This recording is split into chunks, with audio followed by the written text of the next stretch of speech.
Bonjour tout le monde, j'espère que vous allez bien. Bon, cette leçon-là est dédiée pour les élèves troisième année collège BIOF. Bon, vu l'événement qu'on vit aujourd'hui et même qui coïncide avec notre unité 3 qui est l'immunologie, c'est-à-dire les micro-organismes et les réponses immunitaires, donc je suis sûre que vous avez plein de questions à poser sur cet événement-là. Donc, on va commencer par notre fameux virus qui a provoqué une maladie très grave, bien sûr, et qui est même mortel. Donc, on se demande qu'est-ce que c'est que ce virus-là. Notamment, ce virus est un être vivant qui est comme d'autres êtres vivants microscopiques, on peut appeler des micro-organismes qui vivent dans notre environnement, qu'on ne peut pas voir à l'œil nu, qui vivent dans notre environnement, dans le sol, dans l'eau, dans l'air, dans notre organisme, sur notre corps, etc. Donc, et on distingue, on peut les appeler même des microbes. Il y en a ceux qui sont inoffensifs, il y en a même ceux qui sont utiles, il y en a qui sont pathogènes.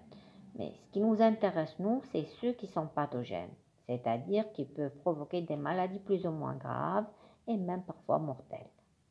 Notre organisme possède ses moyens de se défendre contre ce genre de micro-organismes grâce à son système immunitaire. Parfois, on peut même renforcer notre système immunitaire par des moyens et des méthodes de soins ou de prévention contre les microbes pathogènes. Bon, on commence par notre premier document qui nous montre un enfant qui a guéri d'une maladie infectieuse. Et quand on parle de maladie infectieuse, c'est qu'on parle, bien sûr, c'est qu'on parle de maladie qui est due à une infection par des microbes. Notre deuxième document, il s'agit d'un virus du sida. Bon, nous avons toute une leçon en ce qui concerne cette maladie-là. Donc, et on passe bien sûr à document 3. Bon, pardon.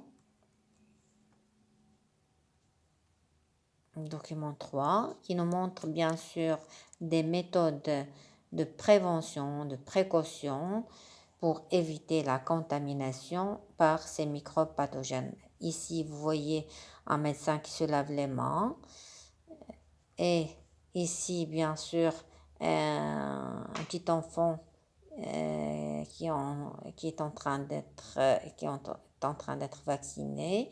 Donc, en analysant tous ces documents-là, vous allez poser des questions concernant les micro-organismes, les systèmes immunitaires, les méthodes de prévention utilisées contre les maladies infectieuses. Donc, je vais m'arrêter là pour vous laisser le temps de poser des questions sur cette partie-là, donc en vous basant sur les documents que vous avez. Je suis sûre que vous avez les documents devant vous, donc à vous de poser ces questions. Je suis sûre que vous avez plein de questions à vous demander. Donc, à tout à l'heure.